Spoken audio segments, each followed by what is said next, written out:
Hey, good afternoon, everyone. I want to be the first to thank you for joining us today. You're going to come away with some very valuable information regarding the HIPAA regulations and messaging and really what makes secure messaging HIPAA compliant. So I guess I'd like to begin. My name is Bill Van Loon, I'm Director of Enterprise Sales for OnPage Corporation. I'm also joined with Matt Fisher. Hey, Matt, would you like to say hi? Yeah, no, thank you, Bill. Thanks for having me join today. Just as a way of quick introduction, I am a partner at the law firm of Myrick O'Connell. We're based in Worcester, Mass. Find everyone tends to have a Worcester story, whether or not they want to admit it. And looking forward to being able to chat about HIPAA and the interaction with secure messaging and communication, because I think there's a lot of maybe misconceptions or misunderstandings in that arena. Absolutely. Okay, great. And then just from a housekeeping side, just want to make sure that obviously everyone is connected. And then from the voice portion, can everyone hear us, or are there any individuals out there that are having an issue with the audio at all? I don't think so, but just in case, if you want to message me, there is a message bubble in the app where you can do so. So I just want to give everyone a few seconds to get acclimated to the system and make sure we have good connectivity here.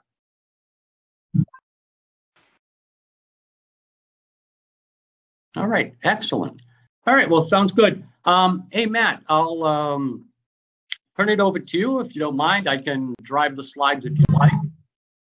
And it looks like we have some other people joining us now, which is great. Yeah, no, that sounds great, and happy to get started. And certainly, if there's kind of questions as we go along, Bill, I'm guessing you'll be able to flag those. But I'd say, let's get started and let's go over to the first slide. Excellent.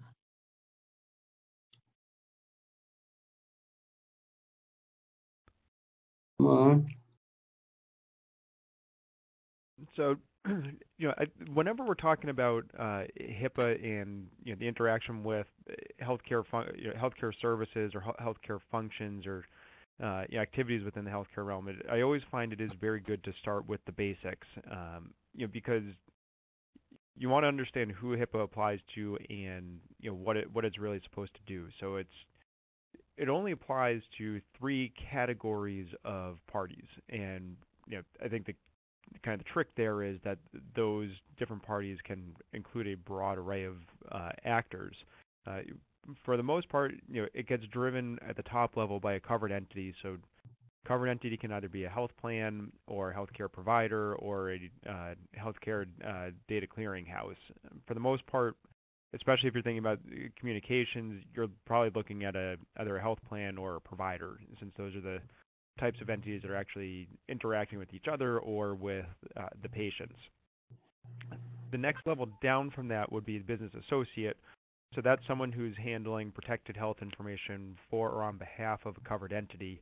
And that's really where you start bringing in a whole variety of different players. And I'll leave it up to Bill, but potentially looking at OnPage as a business associate, if they're if you guys are working with say a provider client to maybe host a communication or be involved with operations. And then the next level down is a subcontractor. So sometimes the business associate needs to get someone to assist them. So the subcontractor is someone who's working with the business associate. And when you're from the regulatory perspective, from a covered entity to a BA and a BA to a subcontractor, you'd also not just want, but really need to have a business associate agreement in place, which is, at this point in time, arguably redundant to some degree, since determining if someone is a business associate is driven by whether or not they meet the definition in the regulation, and that's, if you do meet that definition, that's a trigger for needing the business associate agreement, which also then says you need to comply with a good chunk of the HIPAA regs, pretty much all security and a good portion of the privacy. But then, coming to the next piece, what does it actually apply to? It applies to protected health information. So that's a very broad, broadly defined term that's looking at information that relates to the past, present, or future medical treatment or payment or related information about an individual. So it's uh, probably the easiest way to think about it is it's pretty much any information that's in the hand of in the hands of a covered entity or a business associate about an individual. There is no kind of de minimis exception in terms of how to classify it. If it's PHI, it's PHI, no matter how potentially skimpy that kind of information might look. The next thing that you want to think about is, there are three main components to HIPAA and to the regulations, at least for the purposes of what we're talking about, and those are privacy, security, and breach notification. Broadly speaking, privacy is, keeping that information only in the hands of people who need to know it. So the privacy rule governs the use and disclosure of PHI, and there's, when you're looking within the healthcare industry, you're going to be looking at kind of the three main areas of treatment, payment, and healthcare operations that allow for a large degree of uses without having to approach the patient. And then you have kind of a breakdown of other things where you either need to obtain authorization to be able to do it, you can use it or disclose it without having to seek or give someone the opportunity to object, and then there's a smaller category where you have to give the individual the opportunity to object. If they don't do it and you're in front of them, then you can go ahead and share. Security, pretty much what it sounds like. You're trying to secure and make sure other people are not accessing it. And then breach notification was added by the HITECH Act, and finally fully codified with the Omnibus Rule in 2013. But that's, if you have basically a breach of the security or the information going out to the wrong places, then it tells you how you have to notify. So, you're always going to be notifying the individual. You're always going to be notifying the government, just a matter of when. And then you're also, depending if you have a breach of over 500 individuals, then you might have to notify the local media. So with those basics, kind of let's, I'd say, move on and start getting into the communications aspect. Excellent. And just a point that you made earlier, Matt, and this is Bill with OnPage. As a secure messaging company, you're absolutely right. We do execute BAAs with our customers. In addition, we put forth a report annually that certifies our HIPAA compliance from a technical standpoint, meaning our infrastructure, as well as all employees of the company need to recertify for their HIPAA certification and compliance, and that's done, as I said, on an annual basis. Yeah, so kind of using that as the introduction in terms of communications. Obviously, in order to operate any type of business, you need to be sending information around, going back and forth. So it's important to understand working within the privacy and security structure that HIPAA puts into place. How can that occur? So from the baseline of can we do communications? Yes, you're definitely allowed to communicate, and many different types are certainly permissible. Although you want to look at the particular circumstances in terms of how you're going to go about doing it.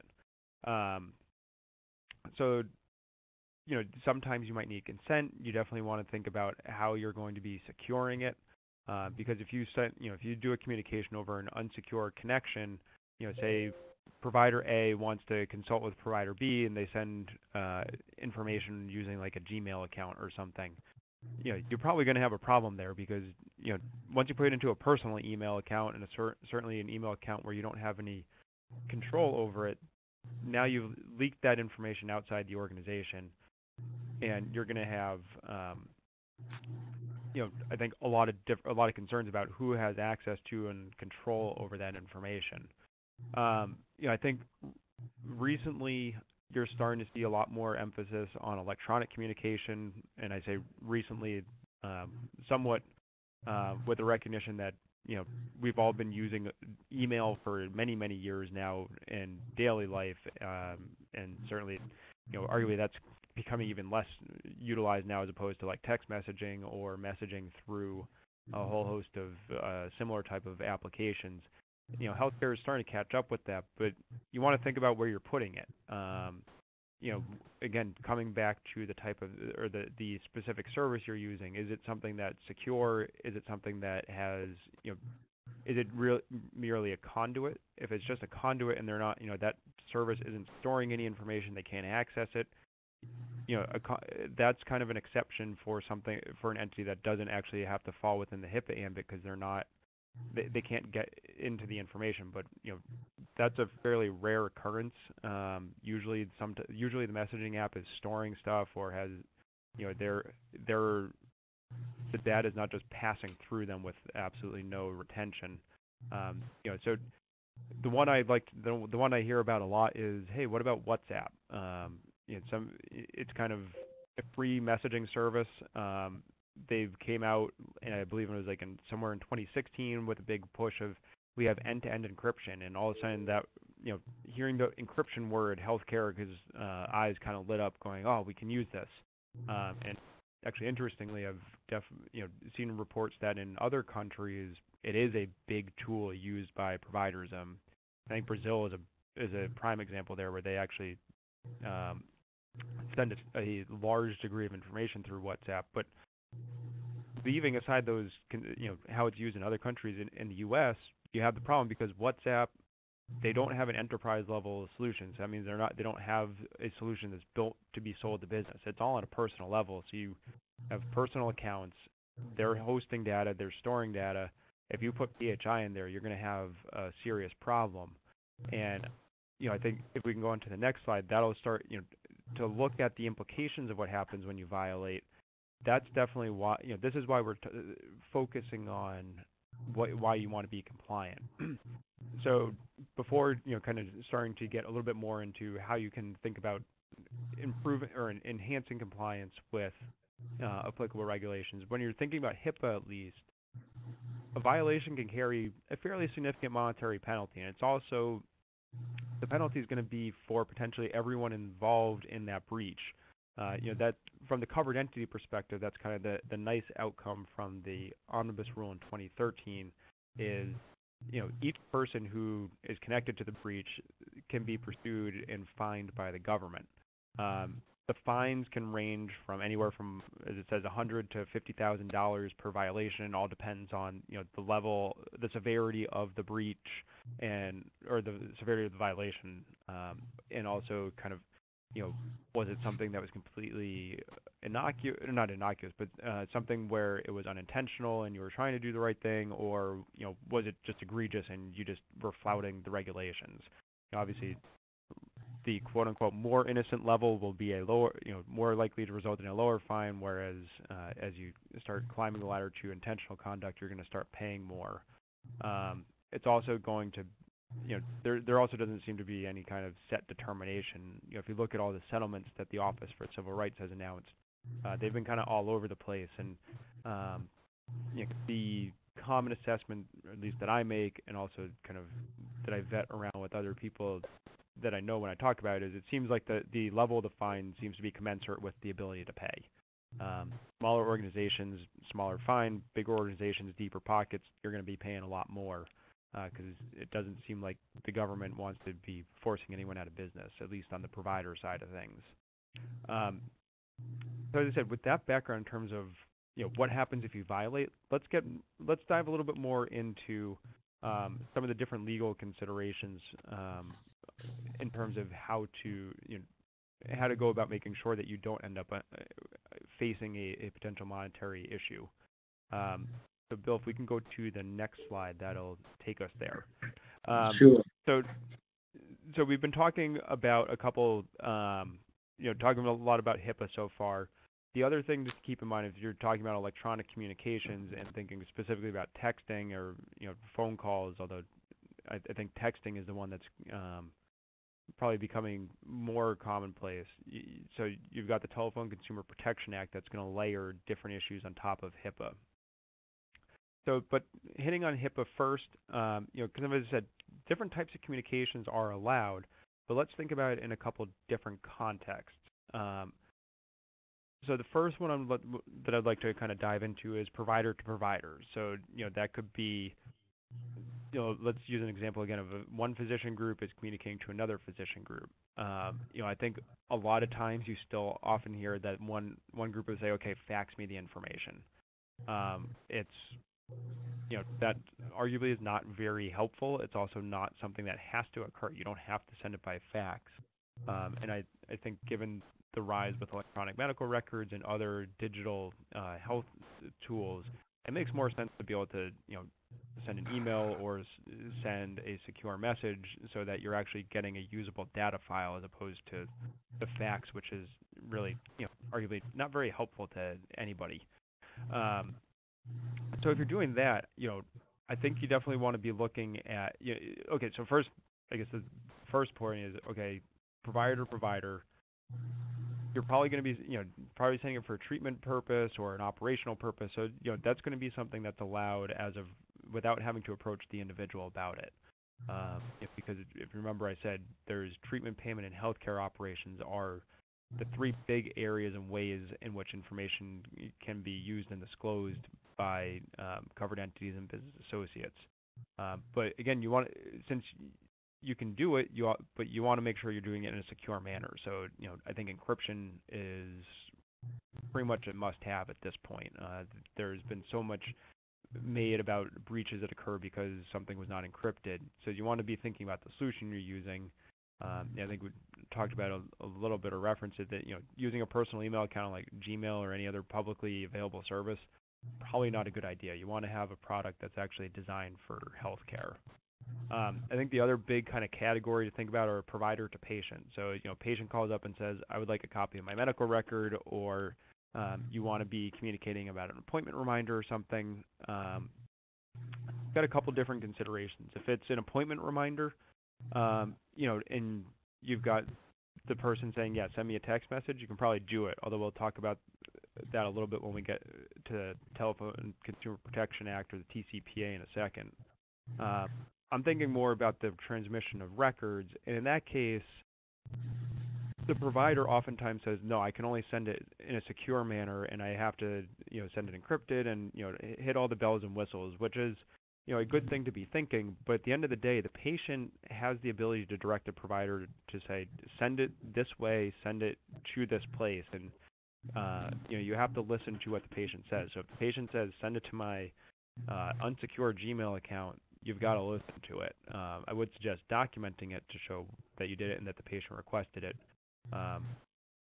But as I said, ultimately at the end of the day, it's patient request controls. TCPA, I'll touch on this fairly briefly. That is governing. It's designed to protect privacy interests and ensure people aren't getting, quote unquote, harassed or other undesired communications either by a telephone call or a text message. So there's been growing awareness around that because people get calls and stuff all the time. Like HIPAA, there can be fairly significant monetary consequences if you violate, because there's a fine of $500 per violation, but that means for every individual phone call or text that's sent in violation, the fine can be imposed per one of those. The golden way to get away, to be able to communicate, is to get patient authorization or patient consent. So you want to have that, kind of a discreet acknowledgement by the patient saying, okay, here's my number and here's how and I allow, I'm giving you authorization to call me for basically any reason. What I'm finding with some clients is, maybe they have a phone number, but they didn't, now they're changing how they want to do it. They want to be able to send appointment reminders or other information via text message or, with a call, but they didn't get the authorization because, they had collected the number before implementing this new plan, or maybe before, the current iteration of interpretations of TCPA were in place. So kind of the question then becomes, well, what can I do?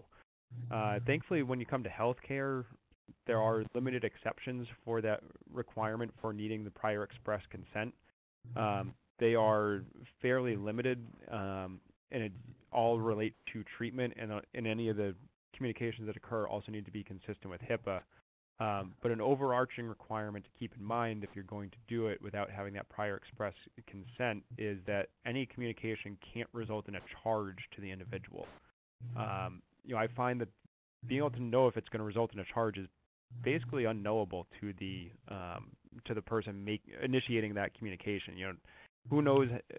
Thinking about text messages, while many people have unlimited plans, and there's no danger that they could get a charge for getting the text. I'll use myself as an example, although as I'm going to say this, I'm not sure if it still holds true, but at least at one point in time, I only had a limited number of texts that I could send or receive before I would start getting charged. So if I hadn't given prior express consent, my provider wanted to send me a text with some type of update or something, and that and I was past my limit and I got charged, they've just now violated, and I could complain about that. So that there are ways you can send free text so that it doesn't result in a charge, but that's going to be kind of operationally difficult.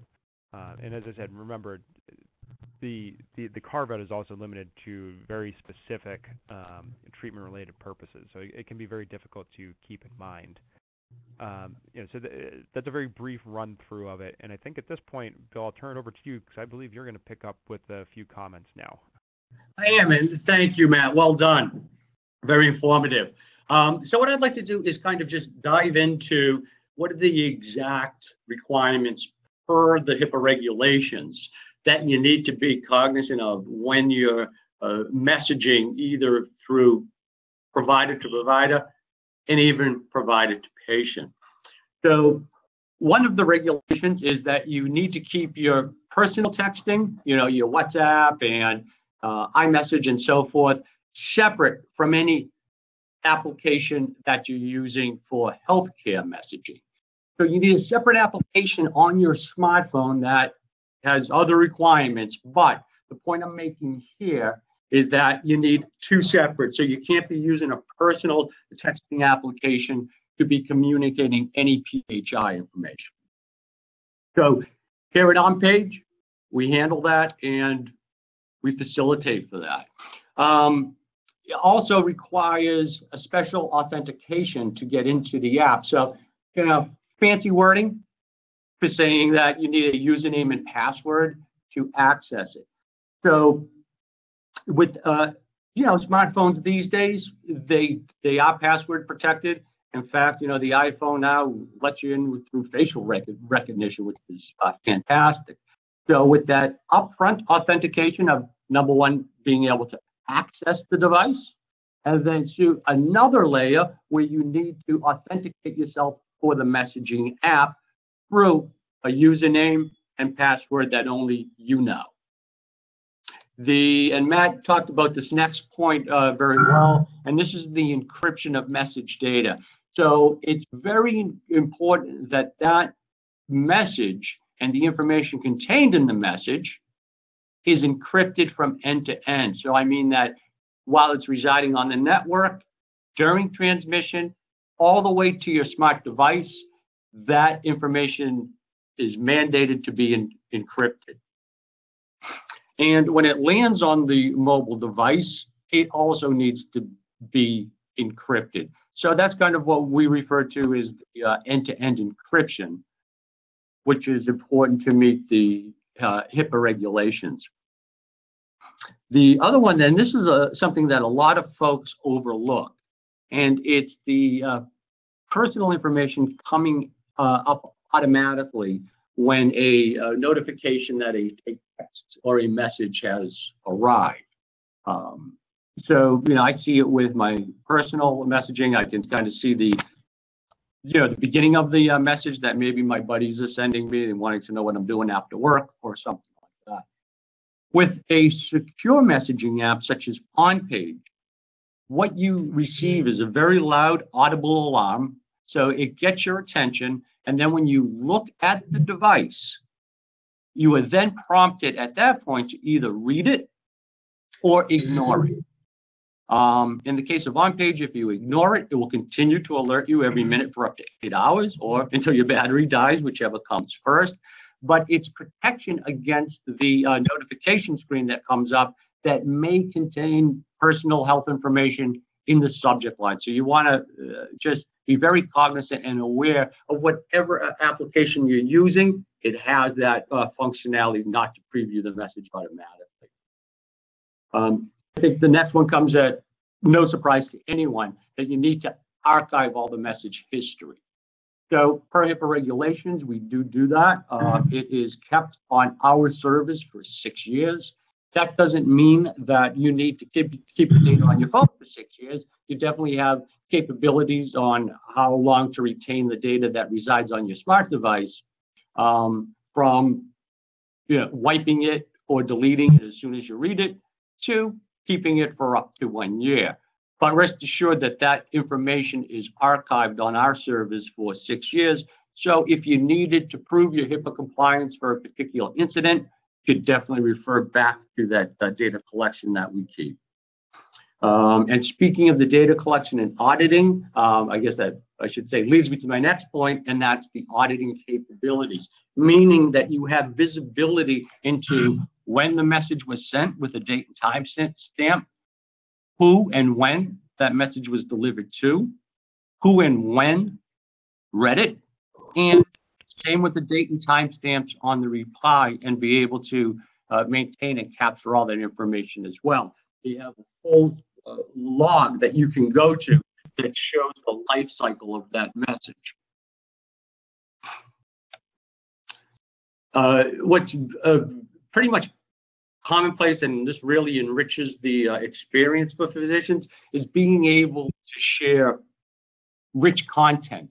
So think about sending around lab results, x-rays, anything that would enrich that message, so when the provider receives the message, they have as much information as they need. And what this does, obviously, it leads to more informed decisions, much faster patient response, and happier patients, at the end of the day. It's very important that those files, not just photos, but Word files, Excel files, PDFs, anything from your PAC system remains secure. And naturally, the copying or leaking of personal health information. With the OnPage app, I can just speak to that app. We don't even provide the functionality for you to copy anything in that message. So there is no copy and paste feature that would allow you or put you at risk of violating that clause. And lastly, we do have the ability that if the device is stolen or lost or an employee leaves, to lock it, as well as, and this is important, to remotely wipe that data as well. So these are kind of getting very, very granular when it comes to the requirements around HIPAA messaging, and just wanted to take the time that we had to dig into these specific bullet points and give you a little bit of color around perhaps how to solve those. Now that we've covered the basic question of, hey, can I use messaging to, to communicate with my patients and to communicate with colleagues, the answer is yes. And hopefully, up to this point, we've given you some guidance on best practices and methods and compliance factors for you to use and be aware of when you're going out and executing messages through a secure device. And then this leads us to the value of why you would want to do it, right? I think we're kind of past the days of pagers, even though there are many, many institutions now that rely on pagers, but they can't deliver the value of the secure messaging now, something like OnPage. So I just wanted to spend the next few minutes and kind of dive into, what's the value of using secure messaging? Why should I use secure messaging? And hopefully this gives you some thought. So the first one, and OnPage really lives and dies by this one critical major piece of functionality, and that's reliability, right? I don't want to get too dramatic here this afternoon, but the information and the folks that use OnPage, they use it for life and death situations. So if a message or a communication needs to get to a provider about a certain patient, it's extremely important that that message is reliably delivered. And we leverage not just one channel for communication, but multiple channels of communication. Anywhere that you have a Wi-Fi signal, you have service. Anywhere that you're able to get cellular coverage, you're going to have connectivity. Also, we have redundancy built into the system. So this has happened to me in the past where I've been in a rural area and I naturally don't have Wi-Fi, but my cell signal is lost too. But guess what? I'm still able to receive texts. So by building that redundancy into the product, it leverages another channel to send the communications out. So reliability, reliability, reliability, point number one. Secondly, and we talked a little bit about this earlier, but it's really enriching the communications. So what else can you put into that message that is going to give the provider information that they need to make a faster and more informed decision? Naturally, the use of lab results, x-rays, pictures, anything that you can send along, not just plain text, but anything that will enrich that content naturally will go a long way at providing faster and better patient care.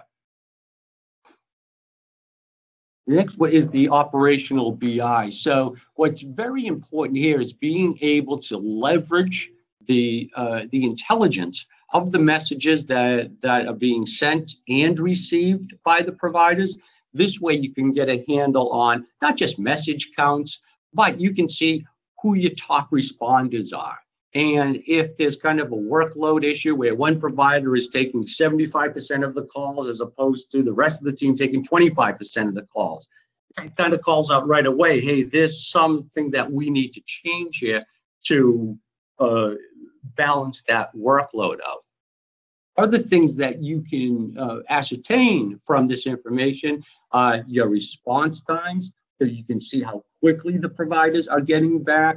You can check read rates, meaning what percentage of the messages go out and delivered are actually read. And you can look for kind of those rogue providers out there that are not paying attention to the messages, are not reading those. And all of this information, because it is, naturally going over the networks and so forth, we're able to capture that and be able to report against it. So it gives you the operational business intelligence that you need to improve your organization. Next one, and I was just at a healthcare conference here in Boston, and this topic came up a lot, and it was interruption fatigue / what I call alert fatigue. In a healthcare setting, I've witnessed it when, I've been in a hospital or something, the alarms that go off in the room because of medical equipment, low battery alarms, the medication is getting low and needs a refill. Not to mention all the overhead paging that goes on too. It's a very noisy place and, ripe with distractions. What we allow you to do, and, I know it's a little bit, but it goes a long way, is to select priorities when sending the message. So a high priority is going to send that very loud audible alarm, going to get the doctor's attention, and in their head, they receive that loud alarm, they know they need to read that message. But if they get one that comes in with a soft alarm or what we classify as a low priority, they know that that's a message that does not need immediate attention, and they can read that perhaps once they finish up with a patient they may be with. So again, a very little step, but a little bit goes a long way. The next one is talking about improving the workflow. So secure messaging, if you have the right platform, which is robust enough to have an embedded calendar and scheduler, can go a long way at improving the workflow. Other things to think about, too, are escalation policies. So let's say an alert goes out and the first provider does not read it for whatever reason. They may be busy, but the policy is that they need to read it within 5 minutes. If you don't read it within 5 minutes, then you should have a way to escalate that message to the next person. So it goes all the way down the, let's say, the on-call group until somebody responds. In the very rare event that nobody responds, you need to have the capability to have it fail over, and go to another group, or maybe an email report needs to be sent up. So these are all things to think about when you're implementing a solution and thinking about ways on how to improve the actual workflow and the delivery of those messages so it ensures delivery to someone. Another important factor to consider here, naturally, is the elimination of human error. And we see a lot of human error when it comes to schedules and maintaining calendars and who's on call and so forth, because sometimes you tend to have many people in those systems, and hey, listen, we all make mistakes.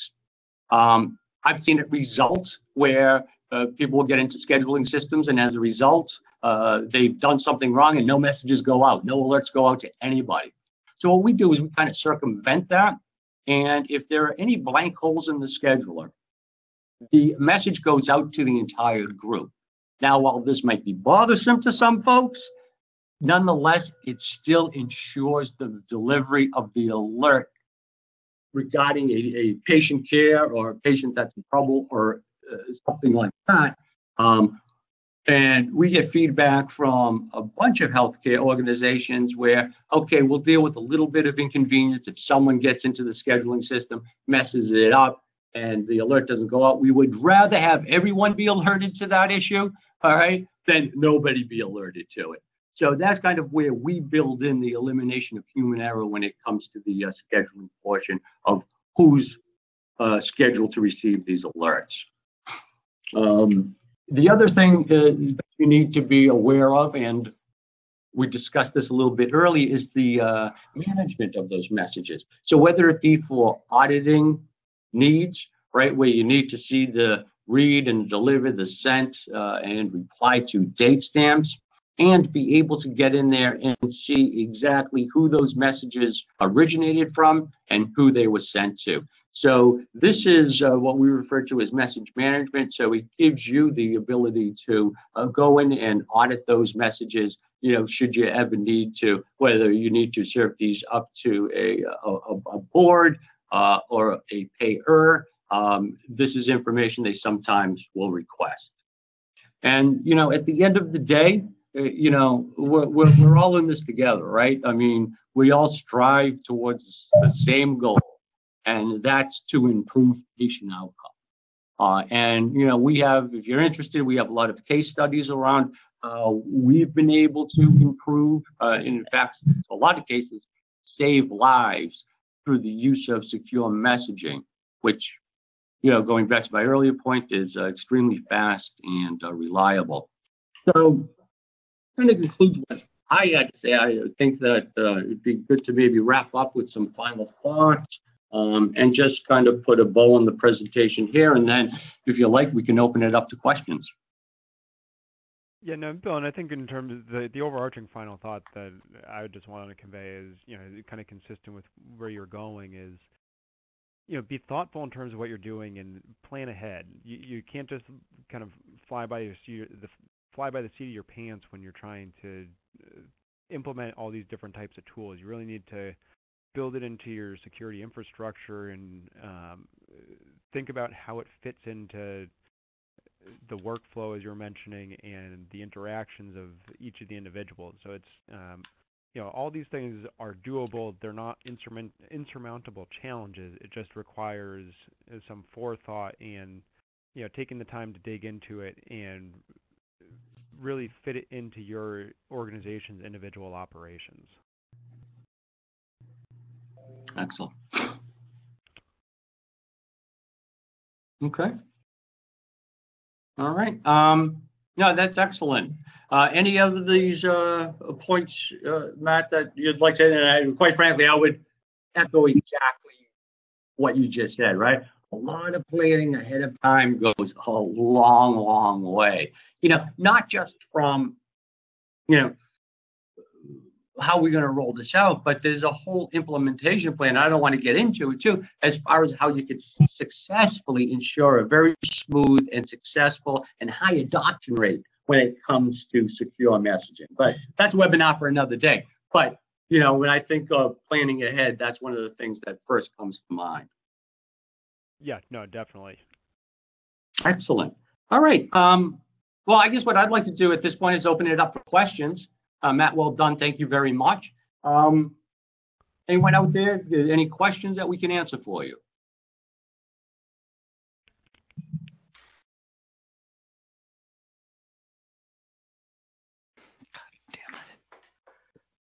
No? We must have answered all their questions. Yeah, although it looks like there might be one question in terms of asking about the difference between addressable and required elements under HIPAA. Okay, let me, let's see. Okay. So when you're thinking about the required and addressable elements, that falls within the security rule.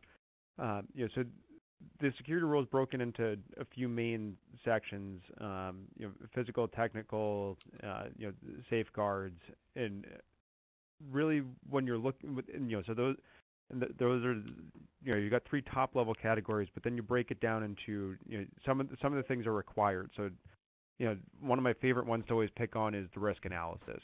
The risk analysis is doing that full review of your organization to find where the weaknesses, where the threats are, the likelihood of that occurring, and being able to rate all of it. That's a required element. So the required means you have to do it. And then there's a whole host of addressable elements. Just because it's called addressable doesn't mean it's optional in terms of whether or not you need to comply with it. The addressable just means the rule recognizes that it can be scalable in terms of how it gets implemented. So, after you've done your risk analysis, you can look at it and you can say, okay, yep, we're going to do it exactly how the regulation says, or we're going to have to modify it to really fit our operations, in which case you should document why you've done it differently than how it might be specifically set out in the regulation.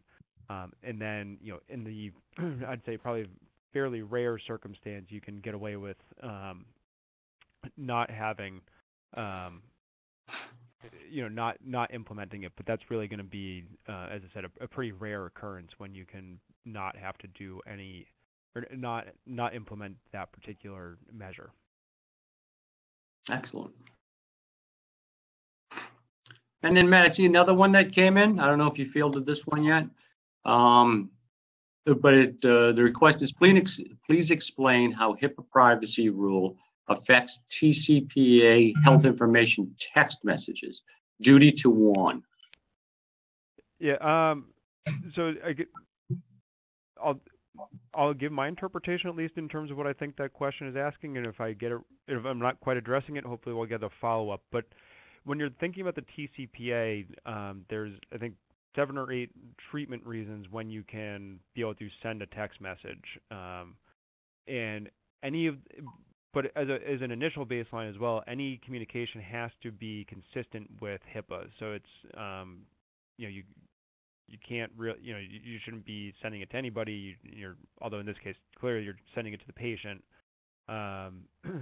You should be sending the minimum amount of information necessary, especially because when you're talking about a text, I believe the guidance is it should be 140 characters or less, which I think is typically about the length of what, or at least previously you would have constituted a full text and would have required going into multiple texts.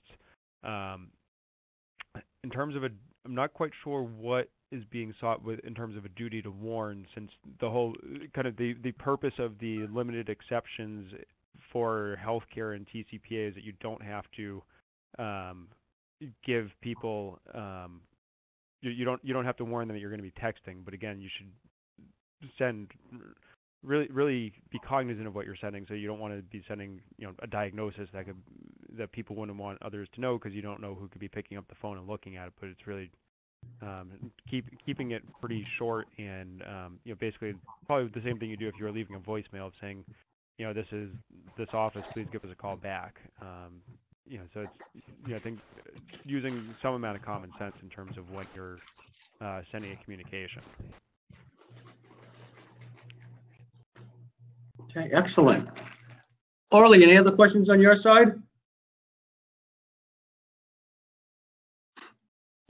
one question. It was, encryption is considered an addressable issue. Should encryption ever be considered optional?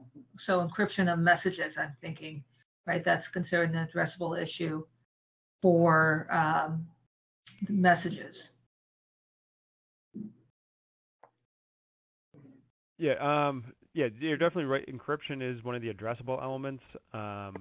You know, if you look at kind of all the statements coming from the government or from OCR and a lot of the settlements, you know, I think not encrypting a device is pretty much inexcusable at this point in time. From my understanding, you know, encryption tools are fairly cheap and easy to be able to get. So it's, you know, why you'd have to have a pretty strong and clear reason why you're not doing it. That being said, you know, if a patient calls and requests a copy of their record and says, send it in this manner, you should be complying with how they're asking you to send it. So they could ask you to send it in a non-encrypted manner. So you know, in that case, I'd say it's not necessarily that encryption is being dropped so much as you are directed by the patient who asked for a copy of their information to send it in a particular manner. And then I would suggest, you know, documenting that to, you know, to show why you did that.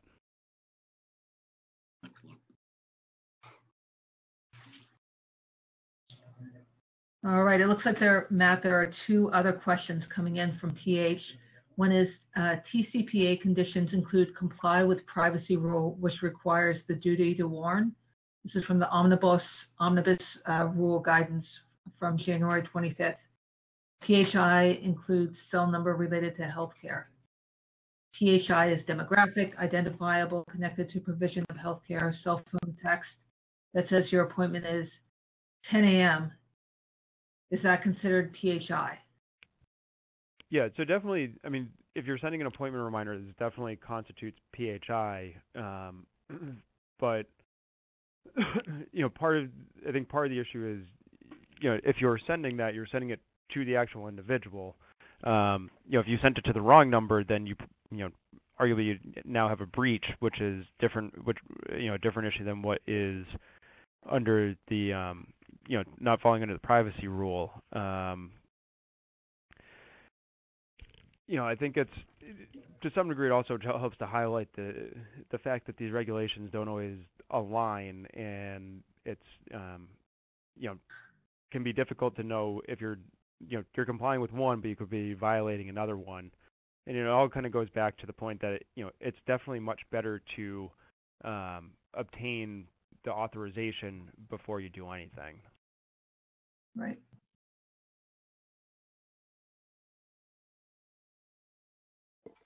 All right, great. I know we're over a little bit. We'll see if any more questions come in. But Matt, certainly thank you for your time. Also, Orly, we're going to be sending this deck around to everyone that attended, correct? Right, right. And if anyone would like a copy, you know, a copy of this email or a copy of this presentation, and you know, for some reason doesn't get our deck, just email our email OnPage at sales@onpagecorp.com, and we'll get you a copy. All right, great. And also, as the last slide in the deck, it has both Matt's contact information as well as myself. So if you'd like to reach out, engage in some further discussion around this, I'd be more than happy to speak with you or arrange some time to talk. So with that, Matt, thank you very much today. Great job. And thank you, everyone, for joining. Hope you found it informative. Again, if we can be of any further assistance, please don't hesitate. Thank you, everyone. Thank you very much. You're welcome.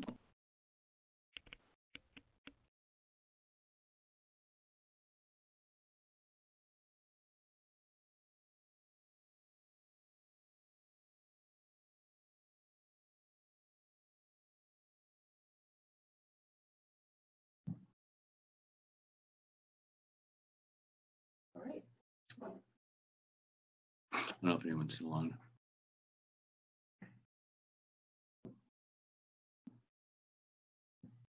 That Pete Hale was an attorney. Okay.